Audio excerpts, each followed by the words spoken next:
Matt, have you ever ordered something and got something totally opposite from what you ordered? Not like something you ordered and it was different, like, oh, I thought this was going to be different, like totally different item was mailed to you. I've heard of this before. Not me personally, but I don't have too many things shipped to my house. Like you might order a hammer and then a beach ball shows up instead. Right. That's never happened to you? No, I guess I've been spared on that end. I know. I feel like if anything has happened in the ordering process, it's usually an operator error on my part. Is that right? But this New York college student, she ordered a charger for her Apple iPhone. And when she got the box in the mail, she's like, wow, this is kind of a big box for just a charger. It was the remains from a funeral home in upstate New York.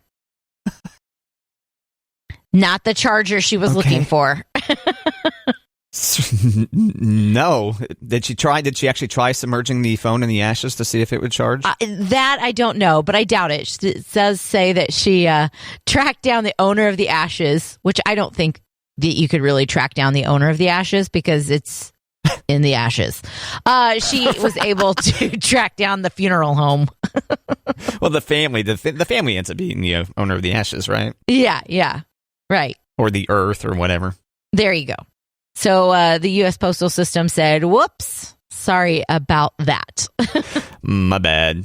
But on the flip side, I don't know if she ever got her charger. So it was the Postal Service that blew it? That's what this article says. The U.S. Postal Service apologized for the error. I don't know, maybe a label got mistaken. Yeah. Well, how do you... right? You're expecting a certain size box from wherever, and then it shows up. You pick it up. Like, that's a pretty heavy charger. Because have you ever gotten like a big old box and there's like a small thing in it? Yes. With just a bunch of like bubbling or whatever you call that? Yes. Usually around Christmas time when we're ordering things and like some things are coming at different times, it's like, oh, let's send these 3 little things in this giant box. And it's like, okay, thanks. What about you? Well, it's interesting. I read a while back that basically Amazon or whatever fulfillment center basically gives you the box dictated on filling the truck. Oh. Or the plane or whatever to balance out the truck as much as possible, more or less. With its fancy AI and whatnot, it can think ahead and see, okay, what does this potential future truck, what makes sense to put in there? That's interesting. And so for like things not sliding around or whatever, I can't speak to the specifics too much, but pretty interesting. How do they... Oh, it's the future, I guess. They can see in the future. It is. You're right. About time. I'm drinking coffee this morning. Yeah, how's that going for you? Pretty good. I made it on my stovetop. I've got this stovetop coffee maker. Yeah. You put water in the bottom, and then there's like this funnel with a strainer on top of that, and that's where you put your coffee grounds. And then you screw on this little pitcher-looking apparatus. It's stainless steel and probably stands, I don't know, just like a foot tall or something. It makes good coffee. And after that Boda box. See, you messed up my pronunciation of it. I know, because it makes more sense. Because you bought a box at Boda box. Yes. You didn't bought a box at Boda box. Right. Right. I bought a box of wine. Right, so I went ahead and tapped that last night. And had too much of it. Did you? Yeah, for sure. I mean, were you doing like responsible pours and then you had too much, or were you doing like Kate-size pours and had too much? No, they were responsible pours. So luckily, okay, I've got a little, what's this? Is it called a stemless wine glass? Mm-hmm. That's what I prefer. I own one of those. I have one glass, one. It actually has the engraving Brother B on it from Brother B's retirement party. It was a party favor that I got to take home. Oh, that's lovely. I was just going to ask you why you only bought one, because what if you have company? But it was a gift. Okay. Right. And so those are just like, how big is one of those guys? I mean, it's only like 5 ounces? It's a regular wine glass. Like all the way up to the top? Do you know how? Well, I usually don't pour all the way to the top. So, Well, I know, but do you have any idea? Okay, regardless, no, those are responsible. Like you fill it up 2/3, right? Yeah. So those were the pours. There were just too many. Okay. Yeah. Did you enjoy any dark chocolate with your red wine? No, I blew it. Did you munch anything like cheese and crackers or? I had some popcorn. Okay. Yeah, which was pretty good. Popcorn with Tabasco on it, you know. Yeah. Little spice, little savory. And a little bit of salt and pepper, but no butter. Oh, Matt, you went wrong. Well, no, I mean, I shouldn't say no butter because it cooked in basically the remains from my like vegetable saute earlier, you know, which is followed by eggs and butter. So there is butter that the eggs have cooked in that kind of lines the bottom of the pan before I add olive oil on top of the popcorn. It's pretty good. Look at you being responsible, double using your oils. Reduce, reuse, recycle, right? Oh, nice. Isn't that what we're about? I'm not, but okay. No? Just kidding. I'm not going to reuse that stuff. Right. Oh. If you've been wondering who's been throwing tires into the river, Kate. It's Kate. Wink. Wink. When she's not lighting tires on fire, she's tossing them into the river. Kate. Kids' diapers that won't ever biodegrade. It's me. Right. We need to put all these things on a coffee mug. All the irresponsible. All the things that Kate throws into the environment. Right. Yeah. Right. To be clear, we're joking. We're joking. We both are. I've never lit a tire on fire or chucked it into the river. Just thought about it. Just thought about it. No. Just considered it briefly. You go, how do all those tires get there? It's like an obstacle course gone wrong. Run through the burning tires. I was just thinking like the obstacle course with the high knees and the tires. But yeah, burning makes it a little bit more intense. I was thinking that too until I thought about them potentially being on fire. Yeah. Oh. So too much wine last night, so you're having some coffee this morning. Yeah, it's really good. It's just really good coffee. That's it. I'm drinking an orange mango sparkling ice, which mango's not my favorite. But with the orange, it kind of feels like a nice little orange juice. But the whole time I'm drinking, I'm like, this needs champagne or vodka because make a nice little mimosa or a screwdriver. Uh-huh. Is that what you think you'll do on Saturday or Sunday? I don't know. Maybe. This is lovely, though. Kind of makes me want to be by the pool. And oh, so you overcame the mango? Yeah. Okay. Yeah. Nice. I'm getting it done. It's not my favorite, but it's pretty good. So is that a sparkling beverage? It is. It is a sparkling ice, 0 sugar, vitamins, antioxidants, 5 calories. And what's it called again for the listener? Sparkling ice, orange mango. There it is. Where'd you find that? Where'd you buy that? This is maybe a Sam's Club purchase. Okay. But you can get sparkling ice anywhere. You can get them at like Target and Price Chopper, Hy-Vee, wherever. Yeah. Oh, keeping Bill Grigsby, right? R.I.P. Bill. R.I.P. Yeah. There you go. Yep, but you can get it anywhere. And I have, for not drinking pop anymore, really, it's pretty tasty. Price Chopper should really pay you for that, by the way. I think so. I worked really hard on that one. That was great. Thank you, Bill. Yeah. R.I.P. Yeah. I go to Price Chopper. I'm not sure if it's because Bill Grigsby or not. Mm. Yeah. He was on the radio forever. For the unfamiliar, he was not the color guy. I mean, you had the play-by-play guy, which was Mitch Holtis. And the color guy was Len Dawson, right? Right. And then Bill Grigsby was the third wheel. The third wheel. He was hanging out in the booth. But I think he was even on with Kevin Harlan. Yeah, I think you're right. Right. I think he was pre-Mitch. I think he was with Kevin Harlan. And yeah, he was the Kansas City legend. Yeah. And he'd say, get your Price Chopper shopper card. And he'd say, Price Chopper. It's really good. Thanks. Yeah, you're welcome. Matt, have you been keeping up with Kanye West and Kim Kardashian West? Okay, so maybe I can guess, but I'm still going to ask. Okay, so maybe I never know how far behind I am on the news unless you fill me in. Okay, that's right. Okay, so you tell us what you know about Kim Kardashian West and Kanye West. Okay, last I knew, Kanye was issuing like really mean things about Pete Davidson, right? Yes. Wasn't he saying some really bad stuff? I believe he was telling people that Pete had AIDS. Yes. And threatening to beat him up in a song. So yes, those are the most recent things I know about Kim Kanye. Okay, so Kim Kanye getting divorced, if not already officially divorced. I'm not sure if they are officially. But Kim is dating Pete Davidson, Saturday Night Live, funny guy. Still going on. Okay. Kanye is threatening Pete in some of his new songs and telling people that he has AIDS. Pete denies, but Pete has also upped his security detail.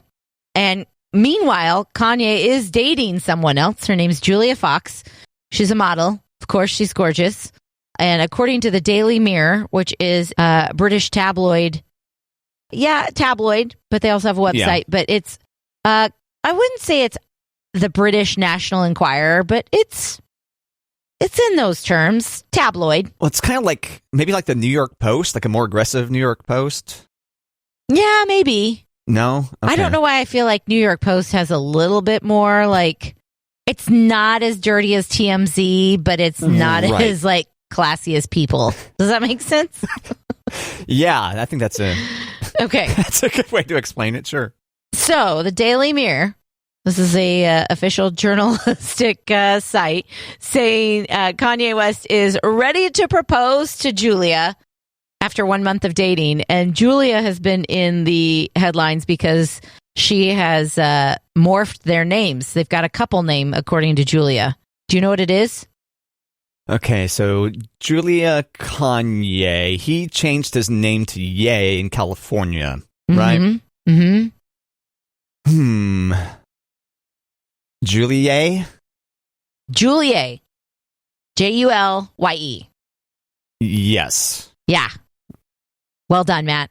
I got that? You got that. Fantastic. Yeah. God, I feel great. I think it's one thing when the media gives you a couple name. I think it's another thing when you give yourself your own couple name. Don't you think? So where this happened, in an interview, or she had social media?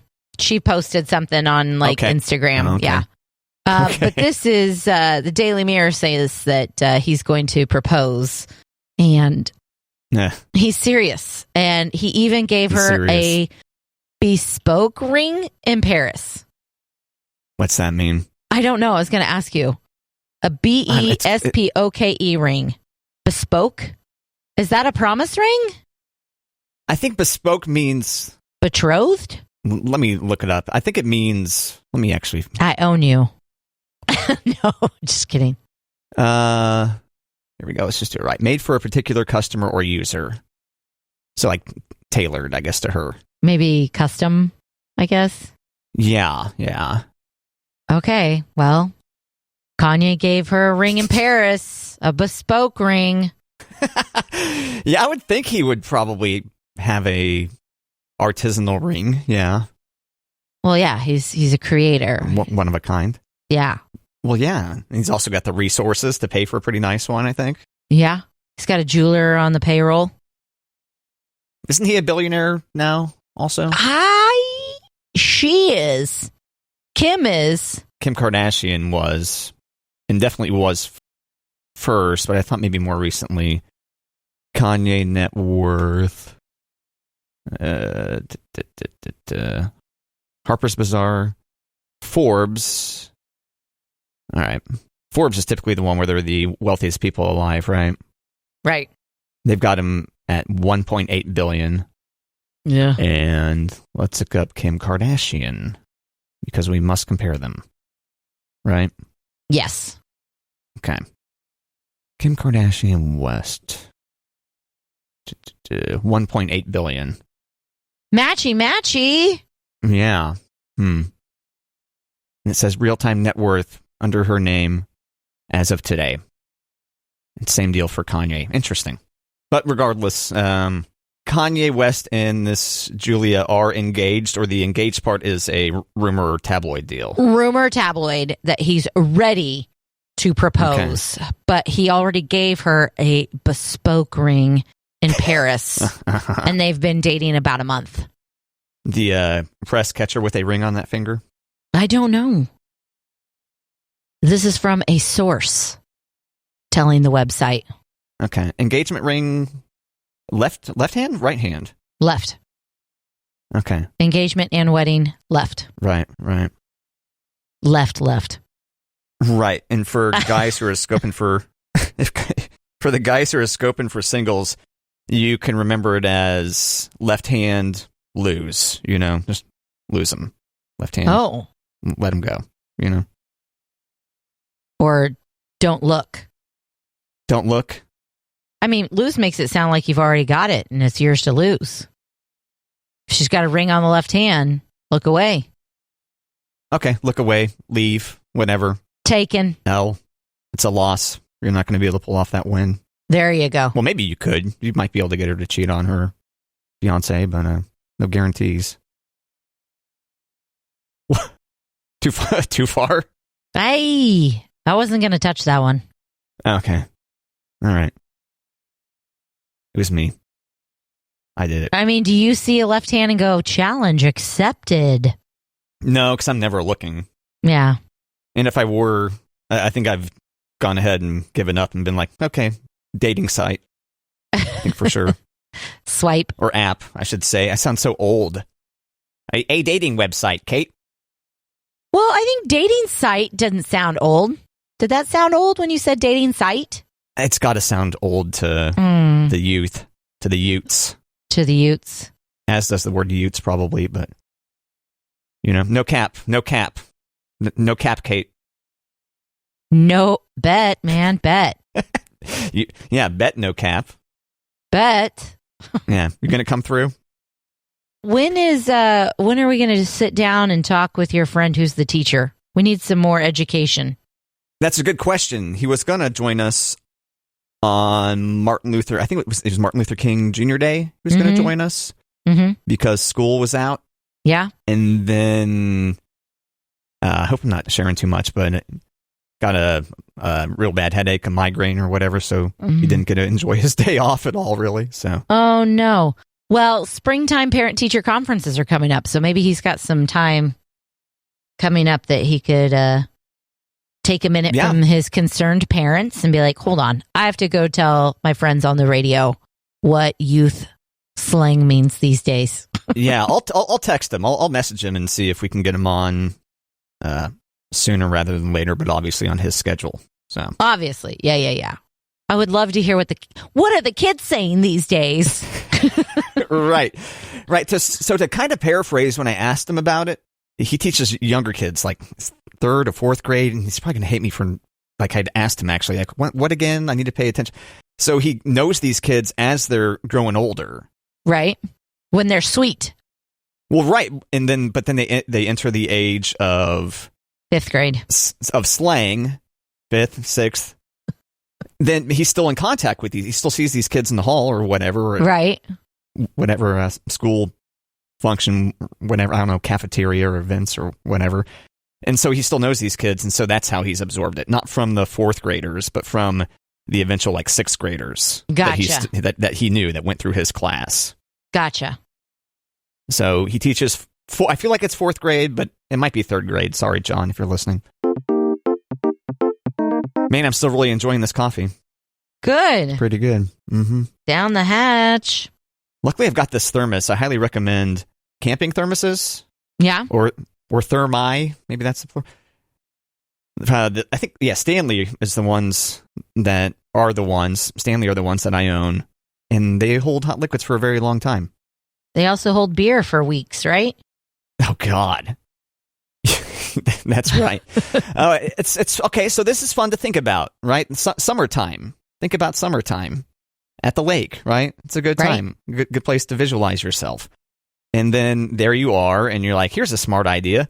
I'll pour a bunch of carbonated beer, as opposed to flat beer, I suppose, into one of these thermoses, and then I put the top on, and I couldn't get it off forever. I had to put it through a series of like hot baths and cold baths, trying to shrink and expand the seal on it. And then you're right. No, it was like a week and a half. Like each day, I would come home from work and I would go try to twist the top off. And then eventually one day I did it, and I forget if I cried or not. I think I blacked out. It was such a joyous occasion because I was worried that I was never going to get that thing open. Here's what I picture. I picture the thermos sitting on the counter. Matt comes home from work, puts his keys on the counter, rolls up his sleeves, and is like, all right, we're going to try this again. And then after so many tries, he's like, I'll see you tomorrow. Puts it back on the counter, comes home from work, rolls up his sleeves. We're going to try this again. You're correct. I think there was a day I had to take off because, I should say, there was a day where I didn't even attempt because I felt like maybe the day before is like, okay, I think you actually weakened your hand a little bit and you need to give it a day. Like you're lifting weights almost, right? You need a rest day. Okay. Yes. But when you said I took off, I was thinking like, Matt, I don't think you took a day off of work because you couldn't get your beer thermos open. You took a day off from trying to open it. Gotcha. Right. Well, I thought potentially, yes, I thought maybe someone might misunderstand it as me just like running out the door and taking off down the street, just running. Oh, yeah. Down the street, running away from my problems. And I should say you're allowed to take your vacation day for what you want. No judgments. Everybody has their own vacation time. Matt's just taking his to try to get the beer out of the thermos. Or Matt hurt his hand from trying to get the beer out of the thermos, so needs a day off. Well, now that you mention it, that should be a sick day. I should have filed that as a sick day. That's right. It's not a vacation day. That's a sick day. I blew it. I've got all those sick hours to use. So. Yeah. Lucky for me, I have 2 children to eat up my sick time. It's not just my sick time. I've got sick time for my kiddos. Well, I rarely get sick. Mm-hmm. And I think part of the reason why is that I don't have the children also. Yeah. I do not have 3 other people in my house. It's just me. To bring in the germs and infect you and poison you. Yeah. Right. I'm just infecting myself. Yeah. Hey, Matt, I saw that Baskin Robbins is getting ready for Valentine's Day with a new flavor. Oh, here we go. What we got? I don't think they're going to change their marketing or anything to like 32 flavors or anything like that. But the new flavor is called... They're not going to say 33. It's got an asterisk. 32 flavors only around Valentine's Day. An asterisk, yeah. Okay, so Baskin Robbins celebrating Valentine's Day with a new flavor called Secret Admirer. And it's pink cake ice cream swirled with a sweet strawberry ribbon. Sound good? Okay. So say it once more. What's the combo? Pink cake ice cream. Pink cake ice cream. Swirled with a sweet strawberry ribbon. Now, is pink cake a strawberry cake? It just says pink cake. Okay. It could just be vanilla cake that's pink. No, yeah, I'm more into, if I'm going to an ice cream place, I'm chocolate. I'm going with something with chocolate. Okay. For sure. Or just like straight vanilla. I don't really like the fruity kind of, this is a realization that I'm just now coming to. I really don't like the fruity ice creams. So you don't do sherbet? Oh, good point. Yeah. Good point. And Baskin Robbins has this flavor called daiquiri ice with a raspberry sherbet. Oh my gosh. But I do like strawberries in my ice cream, so I do like fruit in my ice cream. I'm not a peach in ice cream or bananas, but I do like strawberries. You and your gag sound effect. I know. So good. It's so good. So real. That's based on personal experience. You weren't studying somebody. No, that is. You didn't watch lots of tape of some. Okay. The word and thought of bananas. Okay, so if you want to get your special someone some ice cream from Baskin Robbins, you can bring them the new flavor called Secret Admirer. Or just go to any other ice cream place and buy what your lover prefers. Correct. If your lover is... Sorry for saying lover so much. I thank you because I'm like, oh gosh, cringe. Oh yeah, we've talked about that before. You hate that word. I don't know why either. Taylor, and I love Taylor Swift, but I'm like, ugh, okay, lover. It's just not my favorite. And when somebody posts on social media about their lover and their best friend, and I go, gosh. Yeah, lover is, it's a little bit much. Thanks, but no thanks. Okay, so if you want to get some ice cream for your significant other, for your PIC, you might get them the ice cream they actually prefer. You might actually get them the ice cream they prefer instead of strawberry ice cream. Well, it's cake ice cream. And make up your own name for it. Make up your own name for it. There you go. Like you get Rocky Road, if this vans are rocking. There you go. Something like that, right? Wouldn't that work? Something like that. Might not fit on the menu, but I need to shorten it up.